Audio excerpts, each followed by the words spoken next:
So hi guys, a day in my life as a mother of content creator, as your mom she. So tama na ang pagbablog sa pag-alimasag. So dito naman tayo guys sa pag-basketball. So shoutout sa inyo dyan guys. Kung makikita nyo guys, nagkakandara pa ng mga tao dyan. Halos di ako makapasok guys. Punuan ng court. Grabe, hiyawan sigawan talaga dito sa lugar na to.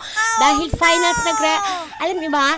Finals na yan guys. Nabubulol na ako. Sorry naman mga beshi. So ang galing guys kasi ano na yan guys, third quarter na. So dumating ako dyan guys, third quarter na. Hindi ko na malayan na third quarter na pala. I'm so excited. So nalate ako dyan guys. Pero guys, grabe na balitaan ko guys na parang nalamangan na ang kulay blue na yan. Alam ko musundos yan.